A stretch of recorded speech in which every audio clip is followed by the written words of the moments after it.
Remember I told you that King Solomon was the only one that had the wisdom of the living Yahweh throughout all of the Torah. He's the only one. He is the only one. And when you seek him with all of your heart and all of your soul and all of your mind, he allows you to seek wisdom, and he will bestow it upon you because you sought him. Because that is the most holiest thing and righteous thing that anyone can do, is to seek him with all of your heart and seek his face. And he will use wisdom to allow you to see the mysteries of the Torah and all mysteries that belong to him. And everything has a time and a place and a season, as I have spoken. As Solomon wrote, we are in the time and the place and the season of Daniel.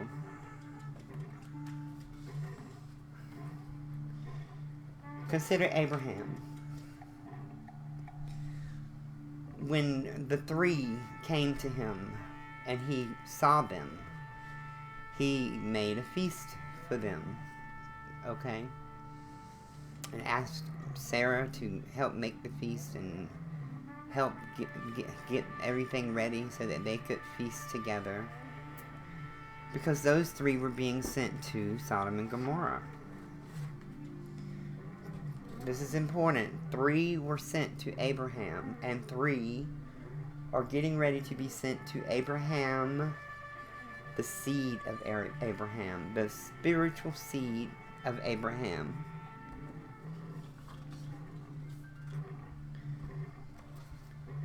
Those sent to Abraham in the physical will be sent to Abraham also in these days in the spiritual. There is nothing new under the sun, and that is what it meant. There are things in the physical that must come to pass in the spiritual. The righteous things of the physical will come to pass in the spiritual. We are in the spiritual.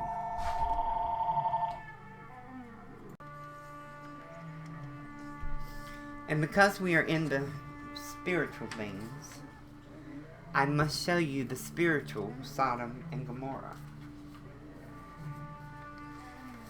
We have been taught that Sodom and Gomorrah was destroyed because of homosexuality, and this is a lie derived from the wickedness of man's heart. For if you look closer to the narrative, you will clearly see that that is not so. Because when the people were taken away, all of the people, and they come back, it said that they were bringing back women and children and men. It made it clear to you that there were families. It made it clear to you who Abraham brought back. And because he brought the people back, Melchizedek blessed him and anointed him, because why? He did a righteous thing. If they had homosexuality, not that it may have not been there. I'm not saying it may have not been there. I'm just telling you that's not why he destroyed Sodom and Gomorrah. He destroyed Sodom and Gomorrah for their wickedness.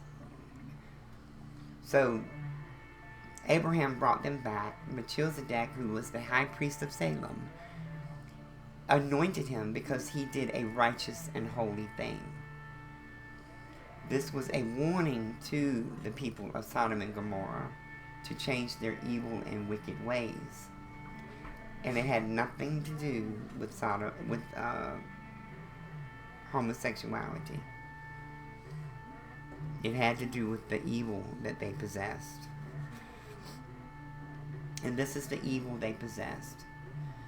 You don't understand Melchizedek, and I'm going to reveal Melchizedek also to you.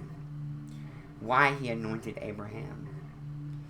He anointed Abraham so that the high priesthood could be amongst his children, his people.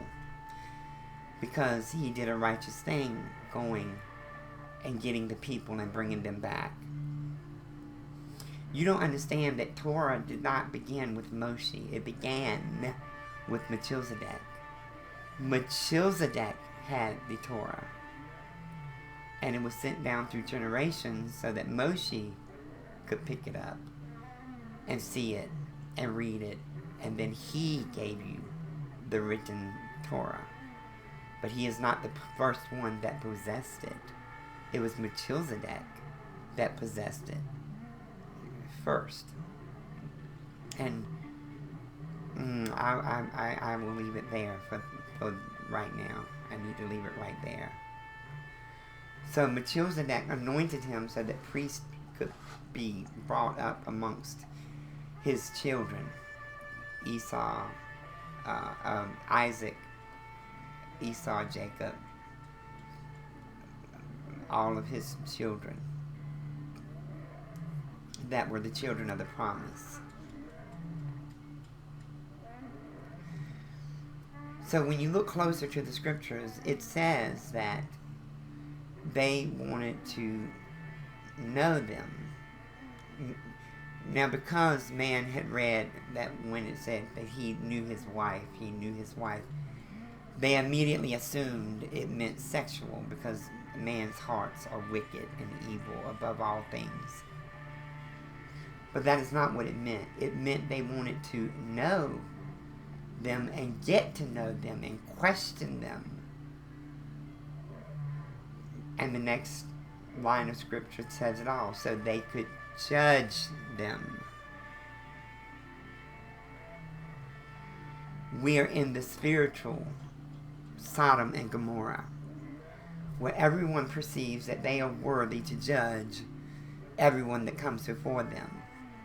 But it's not a good thing to judge a servant of the Most High. He's going to send 3.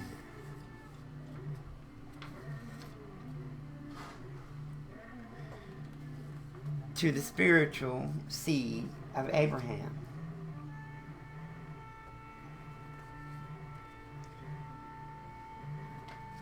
Come and see Sodom and Gomorrah spiritual. I just explained it, gave it to you.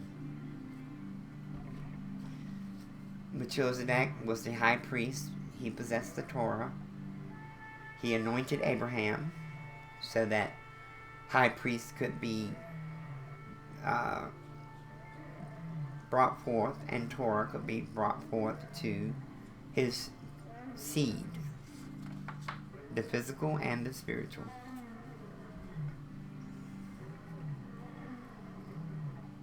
He sent the 3 to see if they were doing exactly what the earth had told him was going on.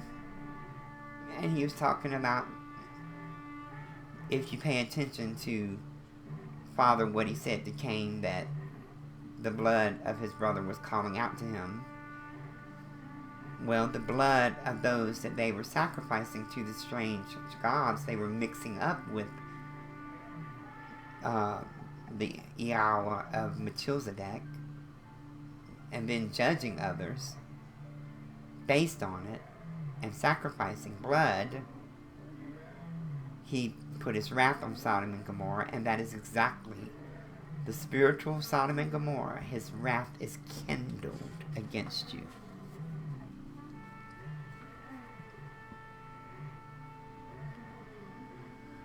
So I am coming to you to save Lot and Esau,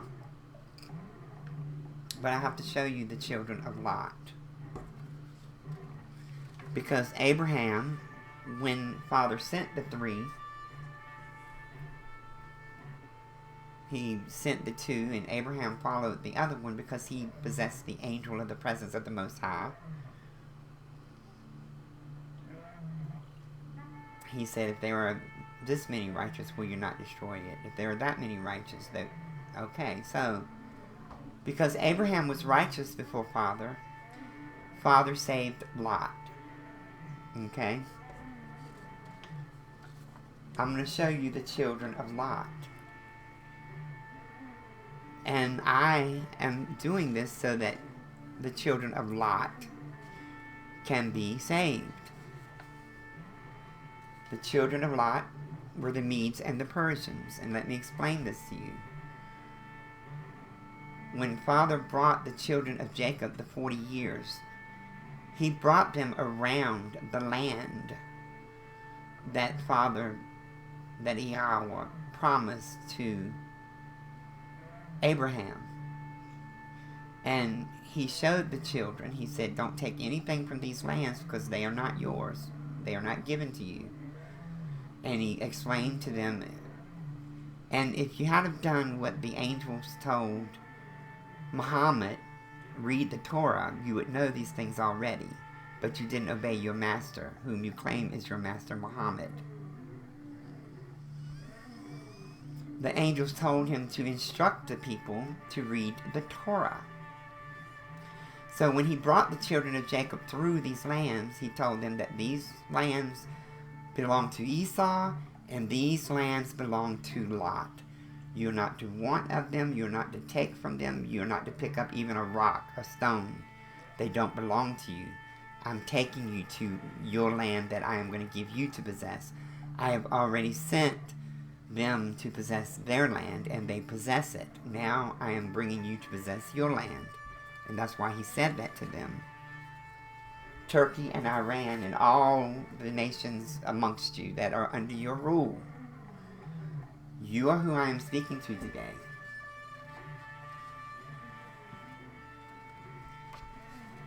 The children of Esau, even though you've been told you're Ishmael, you're not.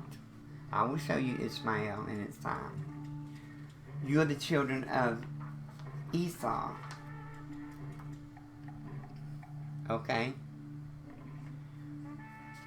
What he said to the children of Esau in the Torah, he said, if you continue to come against your brother, Jacob, Israel, he will make it so that your flesh will burn off of your bodies, your eyes out of your mouth, your tongue, in like a split second. He will make it come to pass. And we all know what weapon can make that come to pass. And he will stir someone's heart to make it come to pass. As long as the Arab nations see Israel as your brother, you will be kept safe from all of the things that are coming. For all things must come to pass.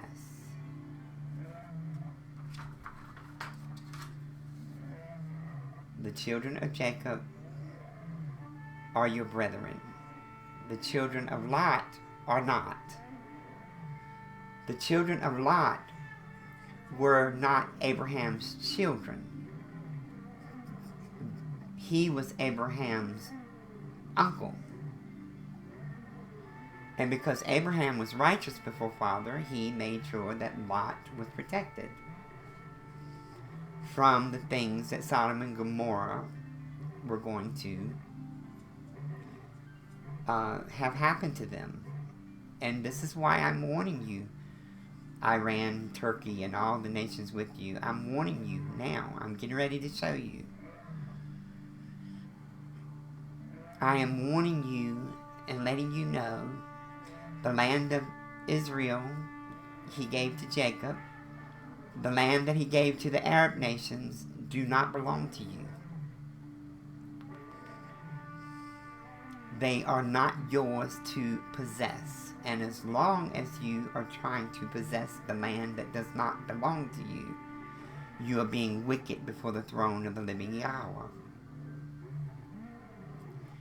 And because you are being wicked, he is going to deal with you in the same way, even worse than what he said he will do to Esau.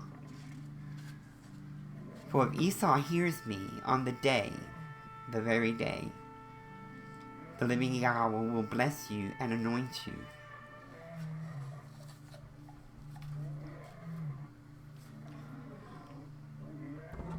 The warning of your fathers.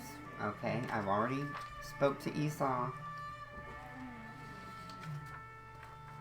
And I am speaking to Lot in particular now. Persia and the Medes, Iran, Turkey, all of the lands that are under this kingdom's rule. I'm going to give you the decrees that your fathers made, that are everlasting decrees, and they are to you.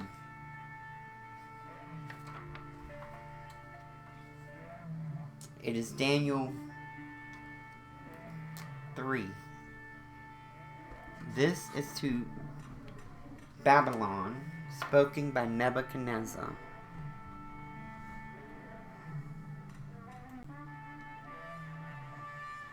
This is what Nebuchadnezzar spoke to Babylon. Hear me, it's very important. And the princes and the governors and the captains and the king's counselors being gathered together saw these men upon whose bodies the fire had no power, nor was a hair on their head singed, neither were their coats changed, nor the smell of fire had passed on them.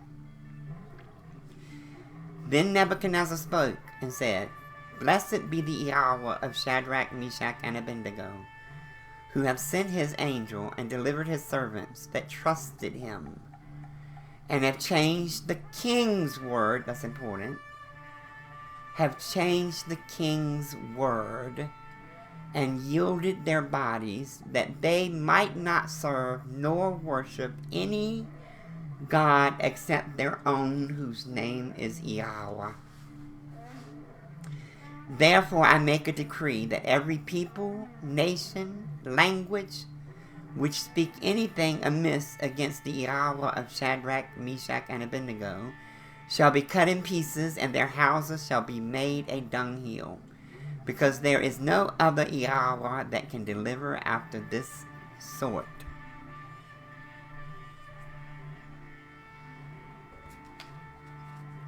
Now to the children of Lot, Persia, Mede, Iran, Turkey. Heed this warning I am getting ready to speak to you. I'm going to tell you how it works.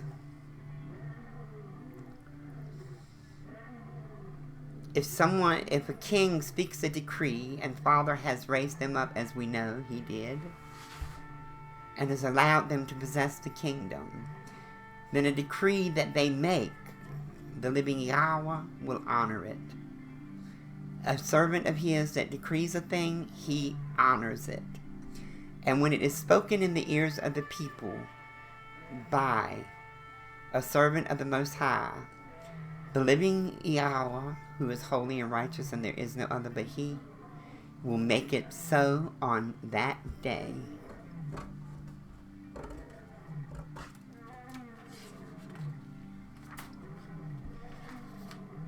Daniel 6, I forgot my end, forgive me.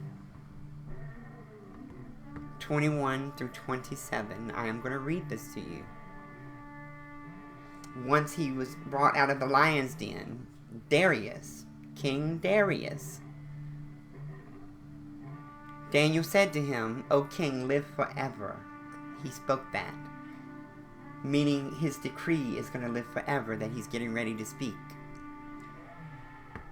My Yahweh have sent his angel, and have shut the lions' mouths, that they have not hurt me, for as much as before him innocency was found in me, and also before thee, O king, have I done no hurt. Then was the king exceedingly glad for him, and commanded that they should take him up out of the den. So Daniel was taken up out of the den, and no manner of hurt was found upon him, because he believed in his living Yahweh. And the king commanded, and they brought those men which had accused Daniel, and they cast them into the den of lions, them, their children, their wives, and the lions had the mastery of them, and brake all their bones in pieces, or ever they came at the bottom of the den. Then King Darius wrote unto all people, hear it, all people, nations, and languages that dwell in all the earth, peace be multiplied unto you. But I make a decree that in every dominion of my kingdom Men tremble and fear before the Yahweh of Daniel, for he is the living Yahweh, and steadfast forever, and his kingdom that which shall not be destroyed, and his dominion shall be even unto the end. He delivered and rescued and worked signs and wonders in heaven and in earth, who have delivered Daniel from the power of the lions. Daniel was out of the seed of Jacob. And you are not worthy, and you do not have the authority to come against his people. Hear what I am speaking. The decrees that King Darius spoke, they are forever, and they are to you also.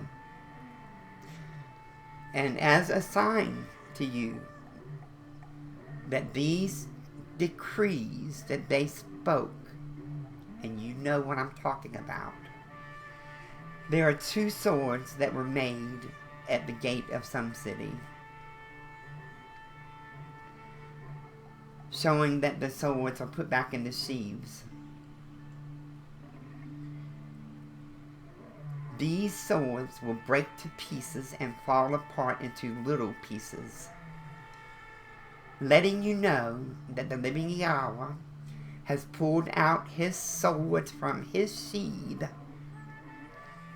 and he is using it and getting ready to use his sword amongst this earth. And this will be a sign unto you, to hear the decrees of your fathers, and beware. Beware of angel unawares. Beware of the living one who is, and there is no other but he.